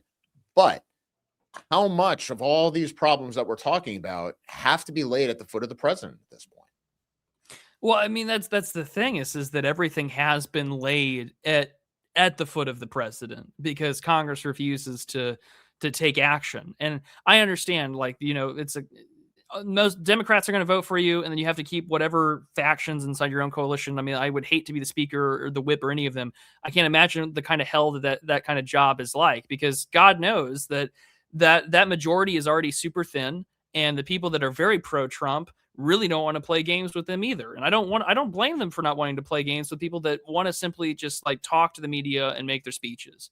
But it's very funny to me because in a lot of ways, it's the old sitcom trope where a character has a near-death experience, like they almost get hit by a bus or they have some kind of cancer scare or whatever, and for the rest of the TV episode, they're really annoying to the rest of the cast because they're trying to express how valuable life is and how good it is to be alive and what a gift it is for us to enjoy the little things in our existence. And then, of course, it's a sitcom, so by the end of the episode, they're back to normal and nothing matters. And I catch myself doing this. Like, I'm not an activist. I'm not a revolutionary. I'm a guy who works a day job and does this on the side. But like, I'm 4.5 years into a kidney transplant, and I catch myself going sometimes like, wow, like, I feel like I'm still young and invincible, despite the fact that like a good fucking cold can kill me. And so it's like, on one hand, I could understand from a human perspective that, you want to go back to everything normal and that it was just one crazed idiot. And it goes back to the conversation we had at the very beginning, that if you think it was just one crazy idiot and not a network, or not everyone could possibly agree with him, or not half the country could possibly agree with the shooter's intentions, then all of a sudden you kind of create this really delightful coping mechanism to yourself that it's not as bad as you think it is, or, oh, it was just me, it wasn't everybody else, and I survived, I'm fine. There isn't this sort of gestalt or this greater understanding of consciousness that extends to your countrymen. And I think a lot of that has to do with the internet being very atomizing. I think a lot of it has to do with the fact that we are a very individuated, atomized people, in which we're also incredibly just deracinated from our own sort of just traditions, like mutual aid societies being a really prime example. The things that we used to take for granted, or our parents took for granted, are very much gone, or their vestiges of them are now skin suits for progressivism. Yeah, that's the biggest thing. I mean, again, I feel like there's such a dramatic difference between somebody who's over 40 and somebody who's 30 or younger. When I was young, and it doesn't seem that long ago, it was still basically taken for granted that you go to church. It was still basically taken for granted that you have some sort of a traditional moral framework. I mean, this is kind of I'm a millennial, right? So this is the only cultural reference I have. Think of The Simpsons. Think of like old episodes of The Simpsons. The whole town goes to church. This is just something you do.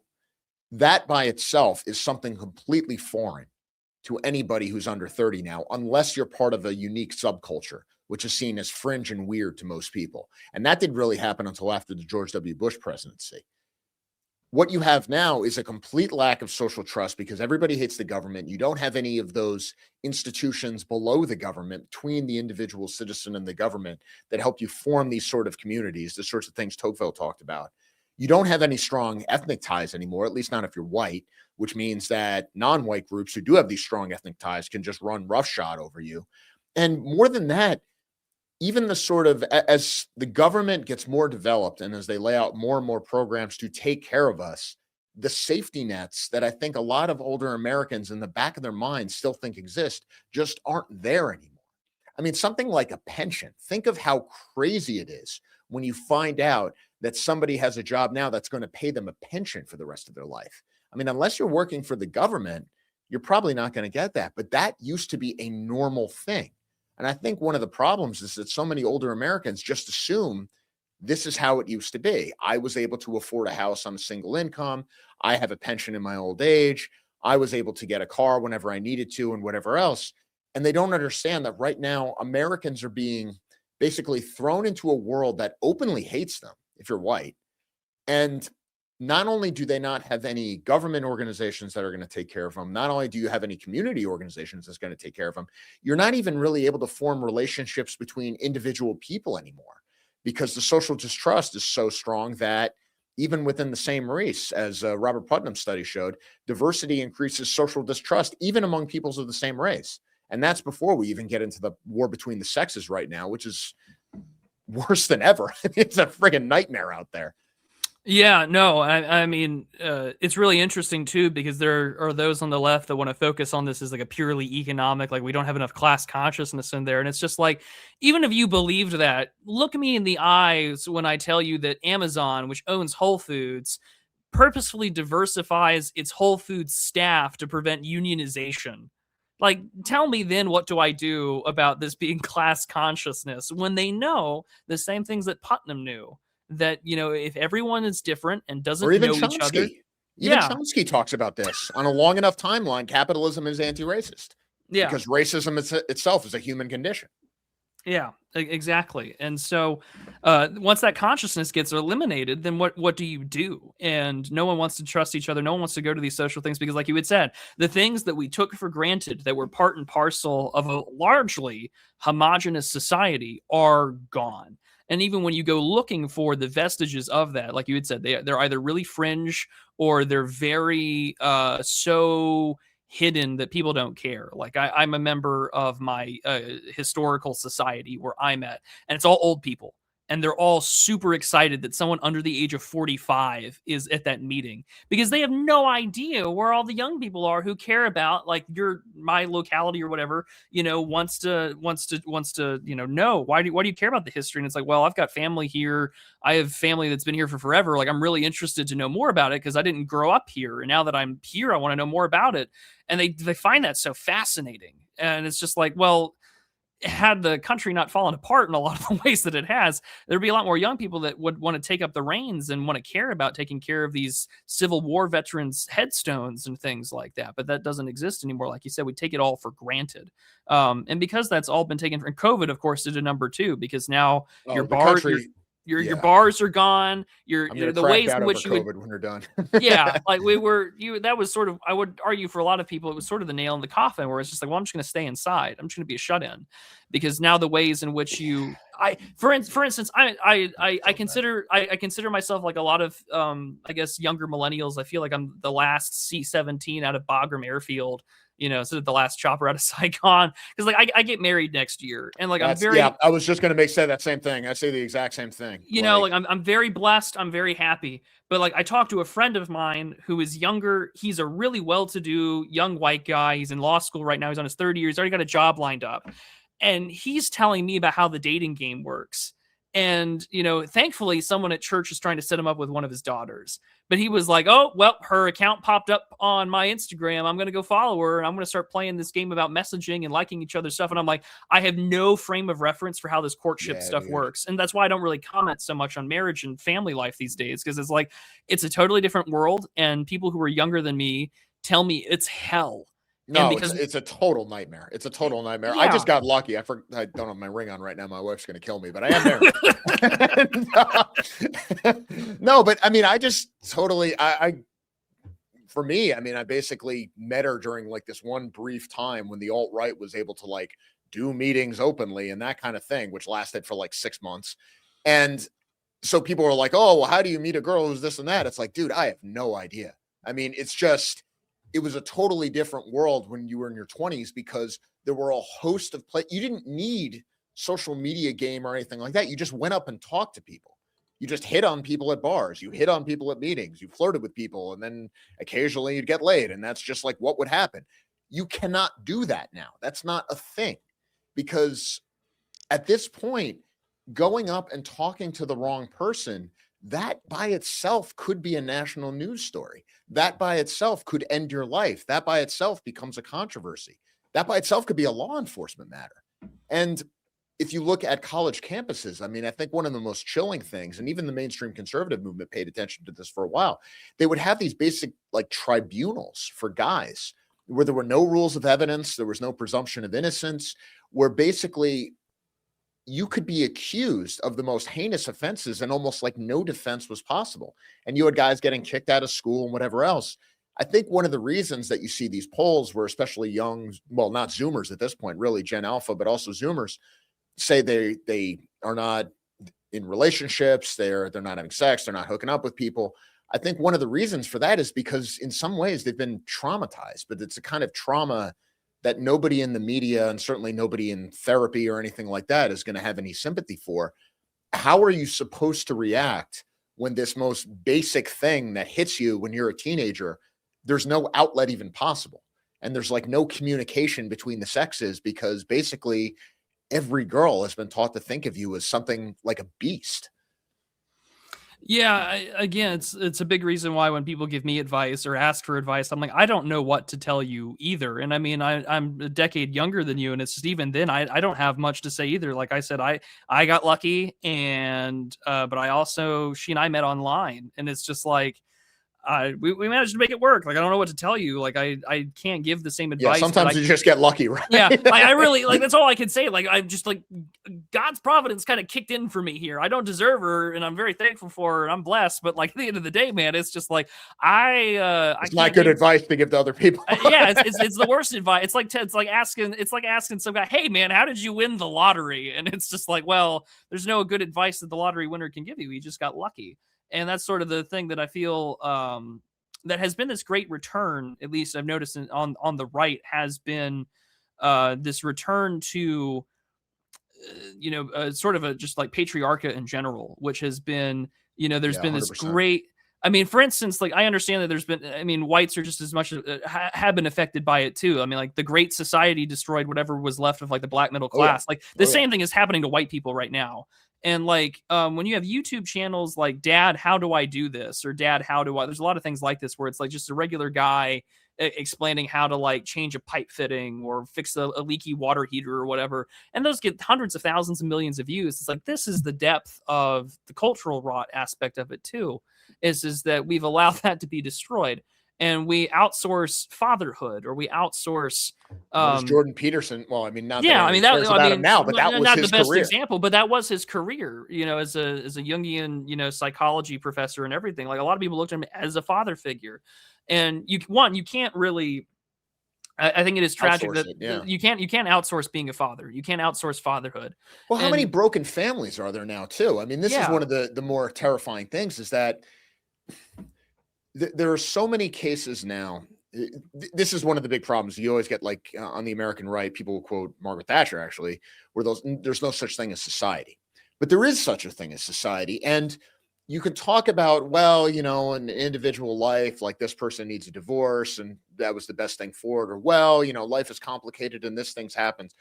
But when you're getting a society where it seems that everybody's marriage is ending in divorce, everybody is coming from a broken family, everybody is coming from a very unstable economic or job situation, everybody has this kind of like insane chaos in their private lives all the time. And then you say, okay, well, I'm going to go back to church. And then you go to church and a priest who doesn't speak English is lecturing you about how you need more illegal immigrants. Like at a certain point, it just feels like the whole thing is disintegrating. And I think that's more or less the position of like the average young white man today. Now, I think there are some positive trends. You see the active clubs developing. You see people like tribing up. You see people getting involved in more traditional religious elements. And if the churches themselves aren't providing it, they start doing it themselves. And obviously you see fraternal organizations forming too. But there's still this frustration because it's like, we shouldn't have to do this ourselves. I mean, these things, it's almost like we're starting the entire society from scratch. And you can't help but feel a little resentful about all of this. well, I think that that's also been what drives perhaps some of the. I don't want to call it like a partisan gap or whatever, but I mean, it really does drive sort of the anger that people have. And I'm like, I don't consider myself young, but I mean, even to some gentlemen at my church, you know, who are very Yeah, much you are. Once you yeah. hit Oh, I'm my age. sure. I'm sure. You know, they tell me I get old when I feel it. But I mean, for instance, just like some guys that are in their 50s who are they're keyed in. They listen to people like you and I. They kind of know the situation. And it was funny because he was talking to me one time, and he was just like, I had to explain to my wife why every guy under 30 wants to burn the world. And he's just like, and he's like, because he's in the military, and he's like, I work with young guys all the time who really only see this as an option to learn some skills, get some money, and to maybe start something for themselves when they get out. And I mean, like, don't get me wrong, he works in a pretty lucrative MOS and things like that are really good when you get out into the civilian world. But it's at the same time, it's just like, you know, he was lamenting to me. He's like, there's a guy in my town who works at an auto parts store, and he's under 30, and he wants to one day be able to afford a wife and kids and a house. And he's just like, the economy doesn't really want you to have that, especially if you want to start a business, which God, you know, bless you if you manage to survive having a business after COVID. And so it's just, and that was some of the greatest wealth redistribution from middle America and business owners to Oh yeah. just the non-tax paying, you know, just The the worst of PPP the loans worst. alone, like, will Yeah. cost us more than ever. And I think the biggest thing about COVID is that I remember how many people, well, you know, the non-essential jobs just stay home. And there was kind of this weird period where a lot of people were just kind of doing nothing. And you started looking around and seeing, well, you know, we were still sometimes the shelves were a little empty or whatever, but you still had, you know, food and you were still able to kind of do your thing and whatever else. And you sort of had this weird feeling where it's like, is this entire thing just fake? Like, is everybody's job just completely meaningless? And weirdly enough, it seemed to be the people who were the most high status, the most prestigious, whose jobs were the fakest. But the people who our entire society looks down on, the plumbers, the electricians, the people who actually make things go, like they were the ones who had to keep working. And it was the people who tell those people what to do and what to think who basically sat at home all day. And I think there was like an underlying cynicism that just got into the bones of our society, which hasn't been shaken since, because you look at people who are well off now, and rightly or wrongly, you just sort of assume they're getting away with something. Yeah, I'm brutally reminded of David Graeber's, you know, book Bullshit Jobs. I think that book's like 15 years old now. Orrin Cass talks about this as well, and like the once and future worker, where the economy is it has the feeling of artificiality to it because a large degree of it is. There are bullshit jobs. There are you know, some people like to call it daycare or whatever, but like there are just jobs that really, if you were to get rid of them, it would have no impact. I mean, Pareto principle is Lindy for a reason. But like again, if we saw this when Elon took over Twitter, you know, he fired 80% of the staff and the thing still kept working. And it's just like, okay, cool. So if 80% of one of the most popular and sort of valued social media tech companies can get rid of 80% of its workforce, what does that mean for the rest of the economy? How much of this is BS? And even I think it was Fed Chair Jerome Powell had said that, like, you know, a lot of like job listings for openings are probably inflated. Or they're just out there because they need to put it out there for some sort of, you know, Department of Labor regulation to say that the job was posted. And this isn't even to get into the whole issue of visas and things like that, which all need to end. And I mean, not just H-1Bs, but all the OPT stuff, the H-2B system is worse than chattel slavery or whatever you want to call the morals of slavery from the 19th century. It's worse. At least, you know, at least the way that we had treated blacks in the antebellum period was better than what we do with the H-2B system now. And I think that because of all of that, I think a lot of people realize that, like, if you're on the hunt for a job, good luck. I mean, I think there was the report that came out, like, if you're a white male over 55 and you're trying to find a new You're job, screwed. You're completely screwed. it is a 50-50 shot that you will never work again. Right. And it's just like, what do you do? And you're also not going to get, you're never going to get Social Security. And you I won't mean, get I Social think that's Security something either. I think we all know.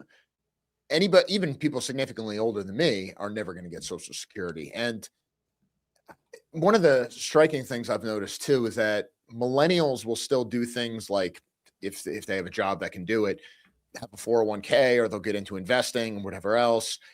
If you're a little bit older, like I was, you were lucky enough to get a house or two before it just went completely out of control. But younger people now, it's like they don't even, it's not even that they can't, they don't think it's worth it to invest for retirement because they just kind of assume it's never going to happen, or that whatever they put in the stock market will get confiscated at some point or whatever else. I mean, I think one of the reasons that so many young, even white people, are turning socialism is just kind of out of a sense of desperation because they feel like the whole game is rigged. So why shouldn't the game be rigged in my favor where I can at least get something out of this?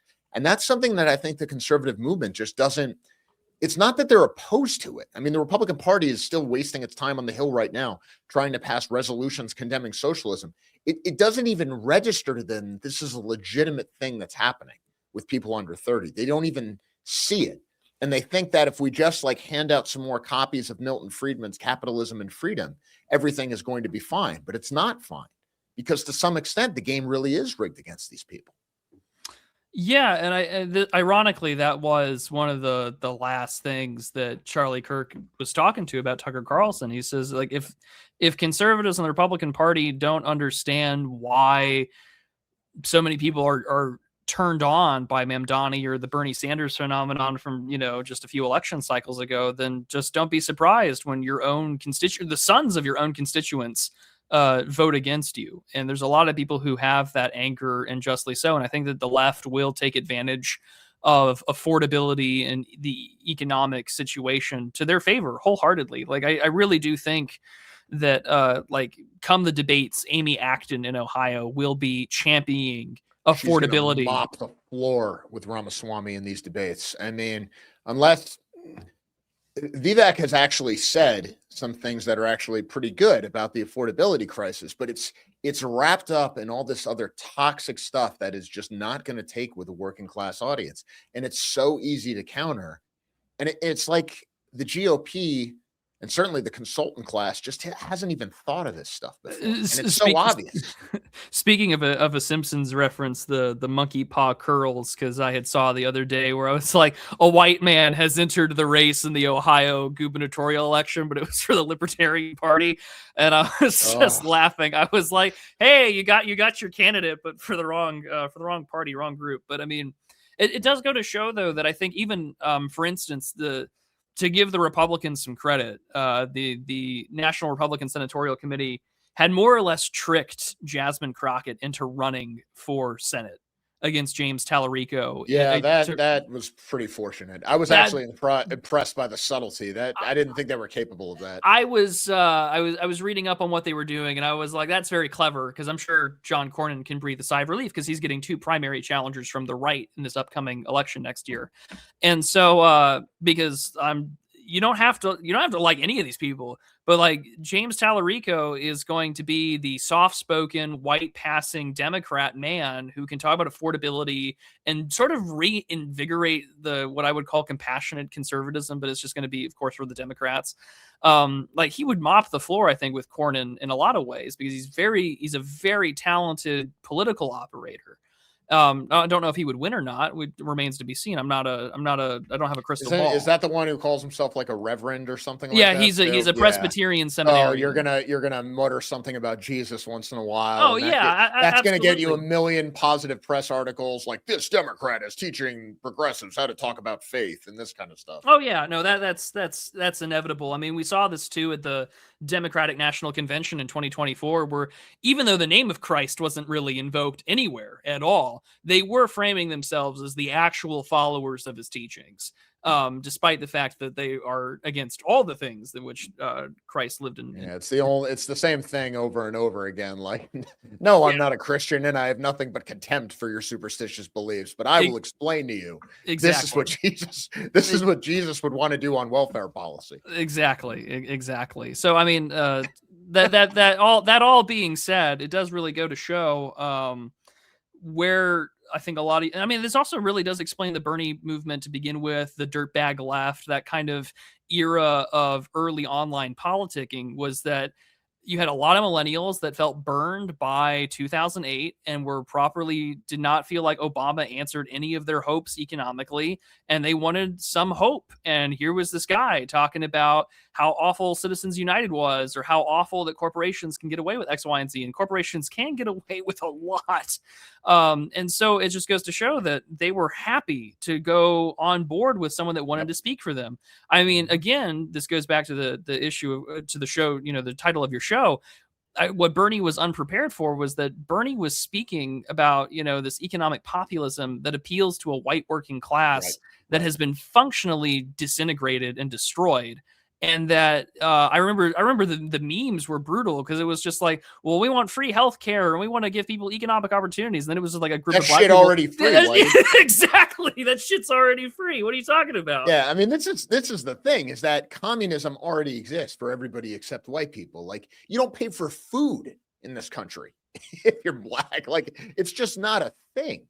And the jobs are set aside. I mean, like, there are special housing programs you don't get. I mean, I've always wondered, I think if I run for office, maybe 10 years from now, it'll be on a program of what I like to call financial nihilism, where basically you just start passing laws like whatever programs illegal immigrants get, like American citizens could get to, everybody gets SNAP EBT. And then when they say like, oh, that doesn't really seem feasible, be like, what, do you want American kids to starve and all this kind of thing? Just Cloward Piven from the right, just completely overload the system, because we're in the looting phase. And I think this is one of the things that's sort of the undercurrent of, especially the young right now, or maybe the bitter old millennial right like me. We're in the looting phase. It's already done, in the sense of nobody in the political class is going to sacrifice for the country. We're not dealing with men of the caliber of the founding fathers here. So given that everybody's looting it, why don't we get our cut? And I think once white people start thinking in those terms, the whole thing falls apart, which of course is one reason maybe we don't want to do that, because if things fall apart, things go haywire pretty quickly. But on the other hand, we're being taken advantage of here, and we're subsidizing all these other people, and all we get in response to it is hatred as opposed to gratitude. Yeah, and I again, it was really funny earlier. I think it was this week or last week. Again, back to sort of more contemporary electoral issues. Like Jasmine Crockett said, like, well, I don't think black people should pay taxes. They don't. What are you talking about? But I think that's the big point. Is that I think a lot of them.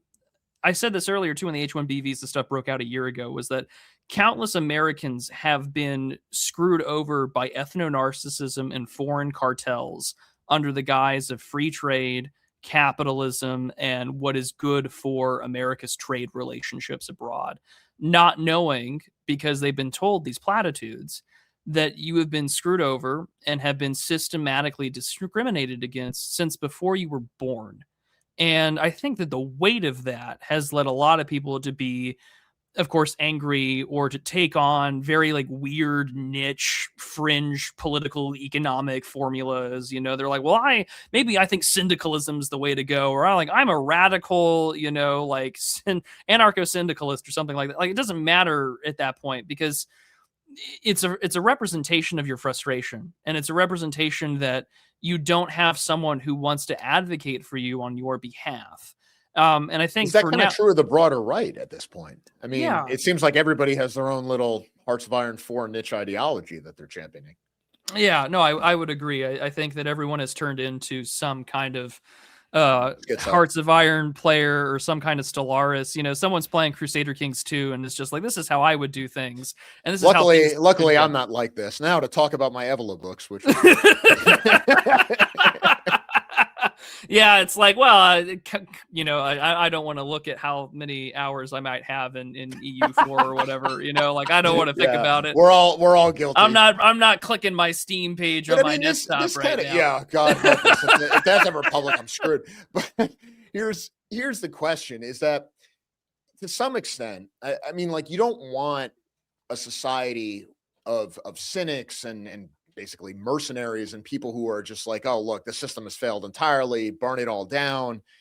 There's nothing to conserve at this point, right? We got to be right-wing radicals. We got to go to war with the system. We got to do all these things. Like, you can't build a functional society with that. But on the other hand, the people on the right now, what I would consider the normie right, especially the older generation, the people who run the GOP, not just the senators and the congressmen and the state representatives, but the people who run the parties, even at the local level. And you know these people as well as I do and what they're like. They fundamentally don't see the problems that exist right now. They are unwilling to acknowledge that there are certain legitimate grievances that younger people have. And they're essentially lecturing them and saying, well, you're not allowed to believe those things. And unless you can offer these people something, frankly, you deserve to lose. And maybe what we need is basically a generation of right wingers who are not conservative in any sense, but are essentially there to smash the system, as I think a lot of people thought Trump was going to do. And then the next generation will be the people to build it up again, the people who will actually behave morally, talk about limited government, talk about restraints on the system, and some restoration to what the American Republic was originally supposed to be.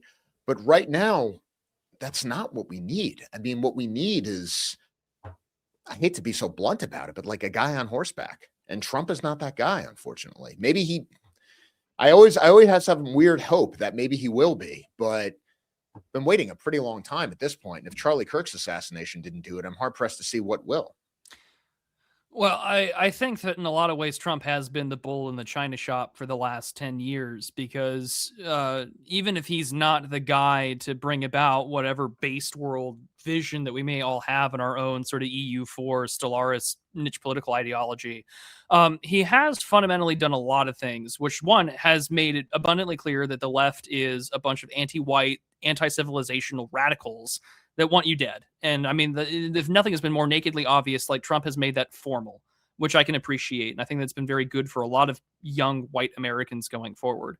But also, you know, there's a lot that has been opened rhetorically and politically that are unthinkable from just years ago. And we can be grateful for that.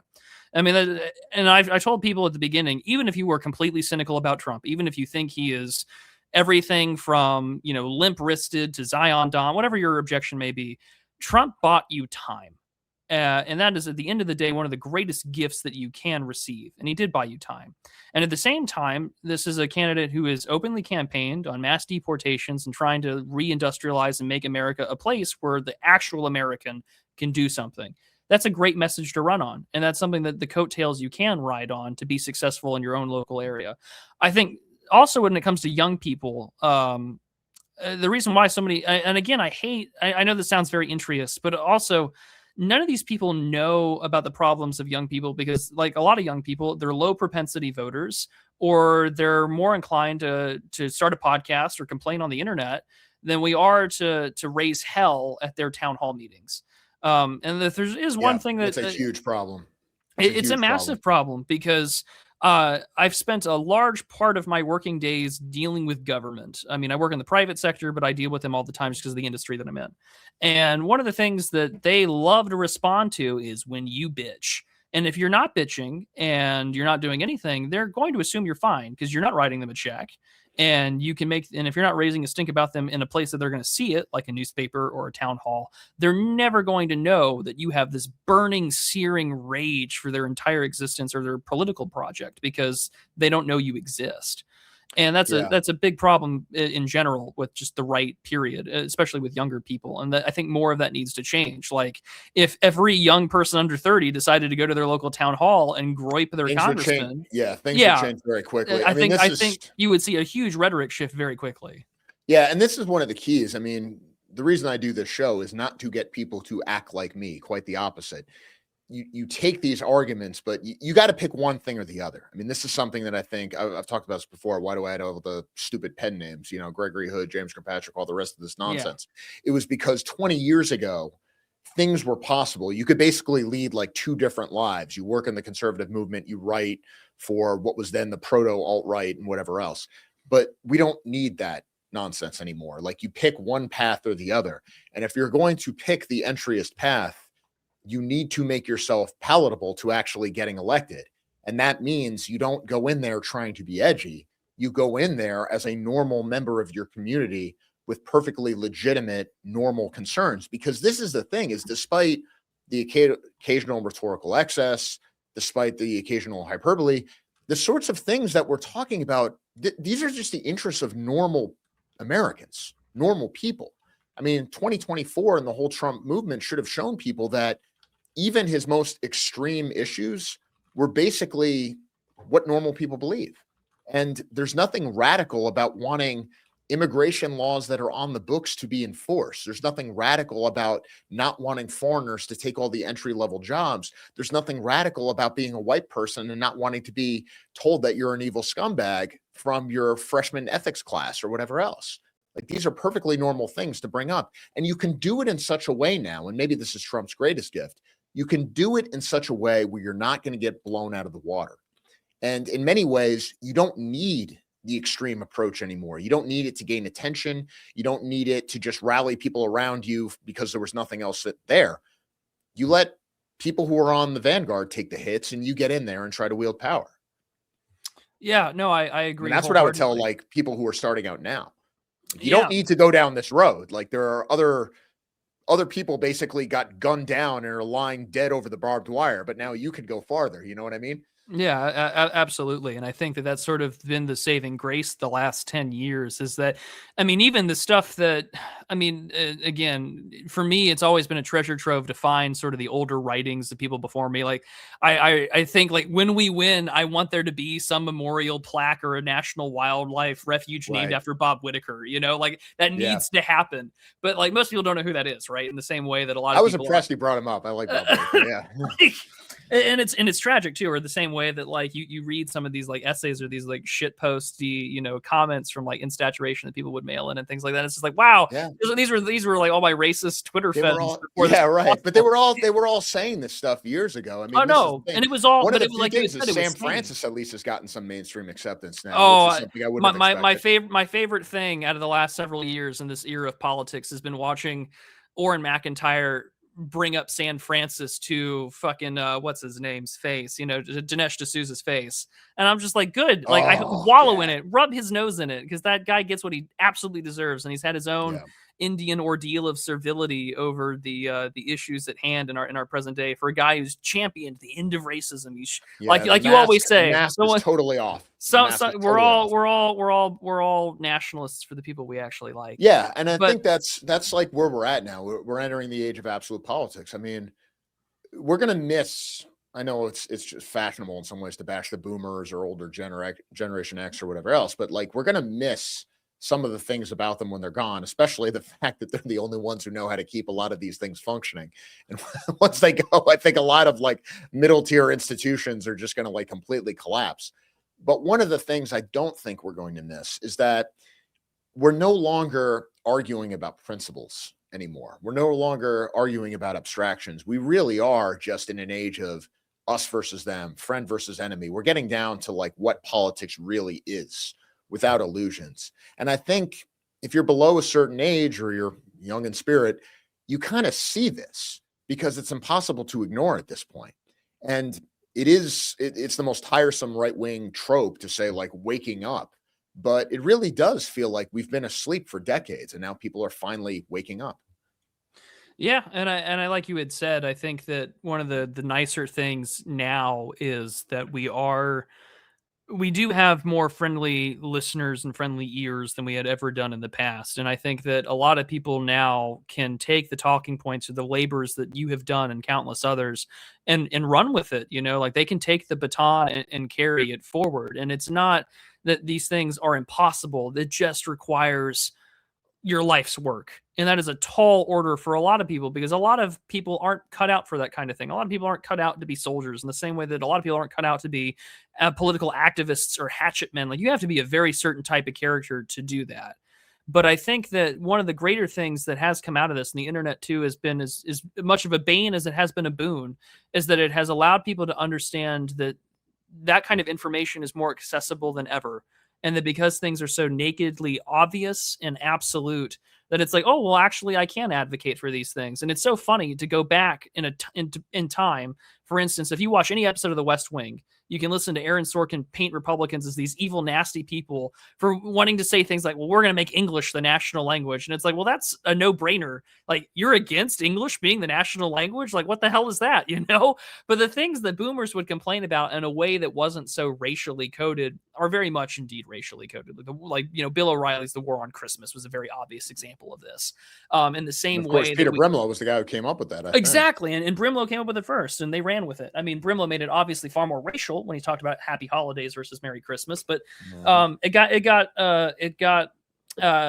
levied out in a way that that could be palatable. In the same way that people are always ready to get pissed off about pressing 2 for English or whatever and things like that. Those are all knee jerk. These sort of I don't want to say it's vestigial or anything like that, but it is these unconscious consciousness that we're all aware of and we can all take for granted. We can't say, no, actually, it is good that America speaks English and is homogenous because it means that this country isn't going to be ravaged or torn apart by its enemies on the outside. Like, our relationships with these foreign powers or allowing these people in is a national security risk. Like, why are we letting Chinese students in here? Why are we allowing the Chinese to, or our special relationship with Israel to sell our tech secrets to the Chinese? Like, that's insane. We should totally change our relationship for things like that.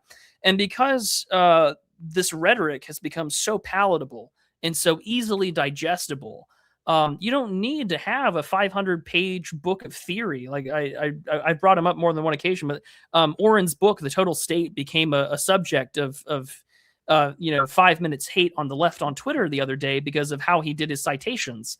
And it's just like, no one gives a shit about academia. That was the stupidest thing I've ever seen in my life. No one gives a shit, right? Like, you're mad because he cited his friend's YouTube video, which was a really good video. Like, have you been in academia? I mean, like, when I picked up a master's, I picked up a master's on like a lark, and like, these people are not impressive. These people have nothing to, and it's. I'm trying not to be vulgar, but what can I say? I'm from North Jersey. I'm a vulgar man. Like, it's just a circle jerk. I mean, it's just like the same 5 people citing each other's things. And like, once you've been in academia long enough if you do any kind of postgraduate work, like, you're just going to see the same people over and over and over again. And so much of it now this was before AI too. I mean, now that you have that going in, the fraud goes a lot deeper, I think, than people think. And so much of this is just about trying to baffle people with footnotes and BS rather than make any kind of a clear or coherent point. And right now, the fact is too, and this is something I've definitely had a hard time adjusting to in many ways. Like, I'm fundamentally a writer. Jared Taylor is the same way. I don't particularly like watching like long videos or this kind of thing, but that is how most people absorb content at this point. And there's nothing like illegitimate about it. It's not like less informative in some way. It's just a different way of getting it because you can communicate more information in some ways. But we have this whole credentialist system that I think is built up on proving yourself to these authorities that have proven over the last 20 years that they don't actually have anything to say and they don't actually know what they're talking about. I mean, what institutions other than perhaps the medical industry have lost more prestige over the last 20 years than the universities? Yeah, absolutely. And I mean, between that and the replication crisis, where half the things that we're supposed to take for granted in social, all fake. It's all fake. You can't replicate it. So what are we wasting this money for? And again, like I had mentioned earlier in our conversation, like even the medical industry has taken such a heavy beating of legitimacy. It's just like, so we all know that it's bullshit. And that's sort of like, I think that's sort of been the great takeaway for a lot of younger people is that we either feel like we all know that the game is rigged, and we all know that most of this is BS that may or may not help me, but this is the way that life is until something radically changes. And I think that has been the greatest push for more radical politics that isn't by any way, shape, or form, it means radical. Nothing in this conversation is radical. Nothing we're saying is radical. And like anything that we're saying, I mean, would have been totally acceptable 50 years ago. Don't swear, and maybe maybe don't do that.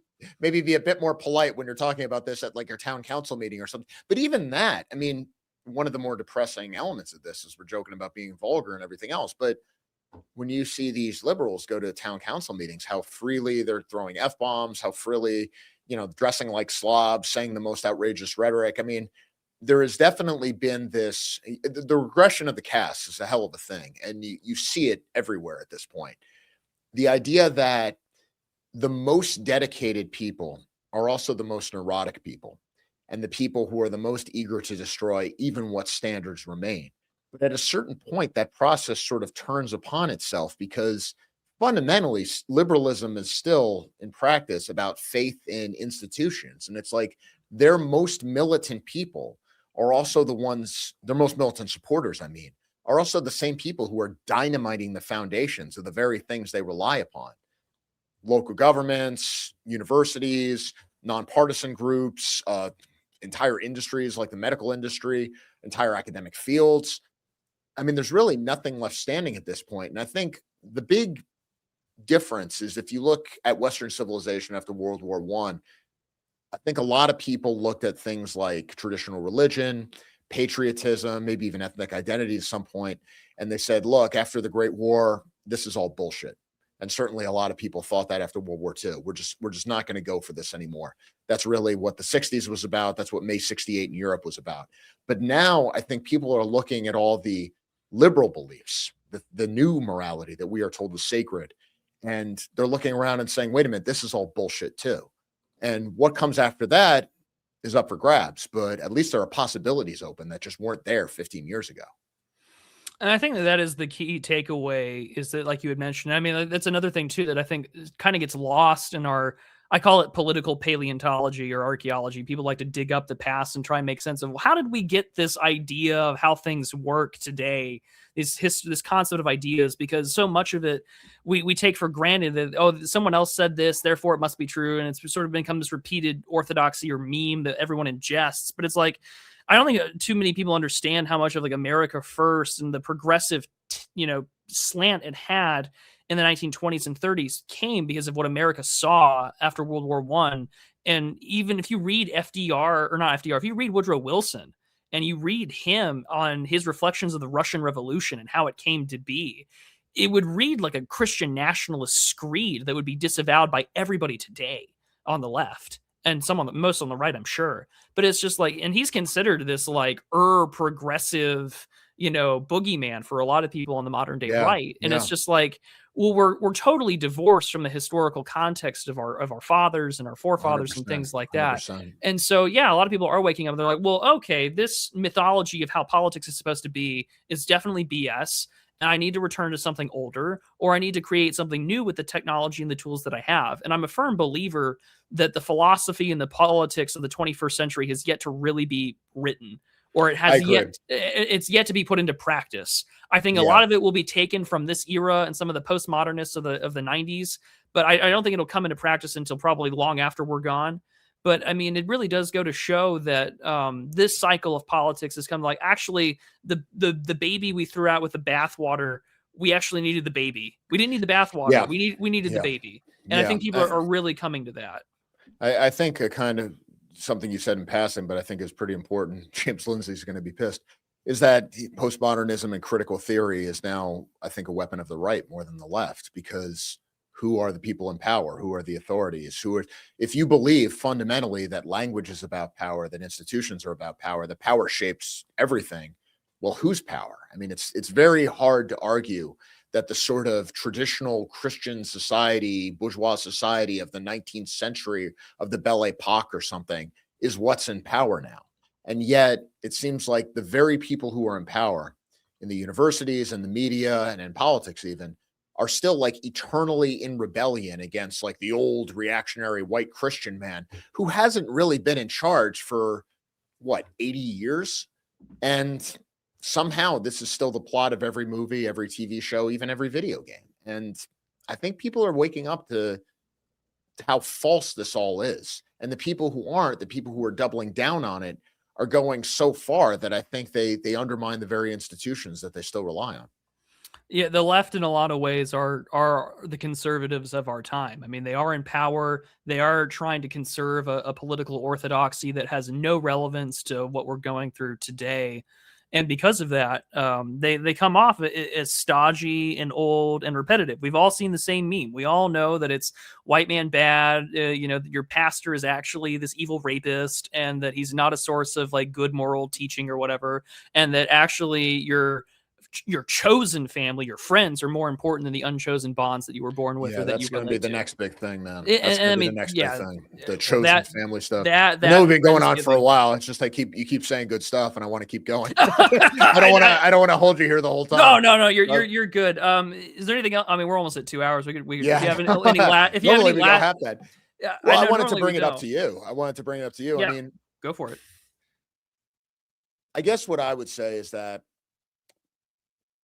fundamentally, where I come from, sort of working in the normie conservative movement, but like in my heart, basically being like vanguard of the vanguard, is you don't really know what I maybe got like the tail end of like what traditional America looked like, but I've never really known it, right? So the political mission for me, as I've always seen it, is basically destroy. Don't try to save the system from itself. There's nothing worth saving. But I think what's interesting now is you have a lot of younger conservatives coming in who, in many ways, are resurrecting a lot of the things that I had already kind of dismissed as a spent force, especially traditional Christianity, especially some ideas about the way America could function and certain of our traditions. And it's inspiring to see their progress. My concern is that the kind of institutions that they're hoping to restore, especially the priests, the pastors, a lot of the conservative leaders, a lot of certainly the business leaders, or a lot of the people that they might want to try to uphold as like bastions of the community, are not going to deliver for them. And they're just going to end up disillusioned. I guess my question to you would be, what is the path forward at this point? Because are we in a revolutionary state where basically we have to campaign against the system? Because if the liberals are the conservatives of our time, does that make us sort of the Bolsheviks of our time? And we need to think of ourselves as like a revolutionary vanguard? Or is it a question of returning to an older form of religion, of community, of existence, and just sort of waiting for all this bad thing that surrounds us to just wither away because it's already on the way out? Oh man, we could spend 2 hours on that question alone. But I think that it depends on.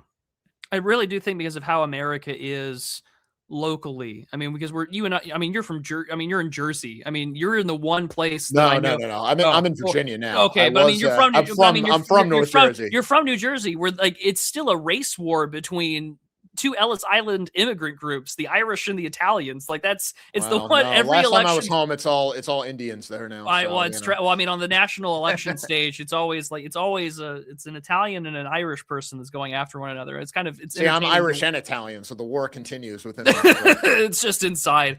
But I think on one hand, the rediscovery of these older forms of living, these community groups, these fraternities, being interested in clubs or organizations, is a rediscovery. Like I mentioned, that not everything had to be thrown out with the bathwater, and there's a lot of old things that would adhere to some kind of Lindy principle that you can keep. You can keep traditional religion. You can keep fraternal organizations that help your fellow man out when the time comes. You can be a part of things like a historical society where you get to find out that your ancestor did some really cool stuff.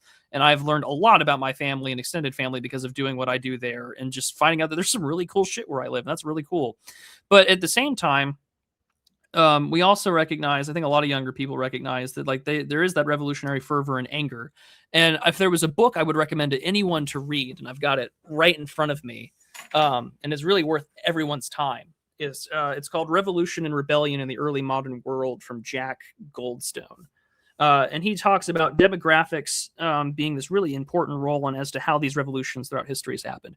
If you look at the French Revolution, for example, Goldstone notes that there was a massive famine.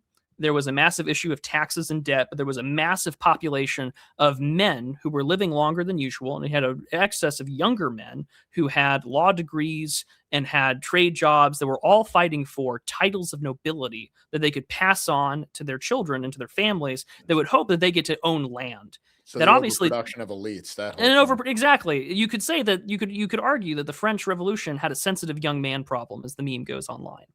And so because of that, you have these people meeting in coffee bars and in urban areas that were very revolutionary. Of course, France was French and it was homogenous, so it's a bit of a different story than what it is today in the United States.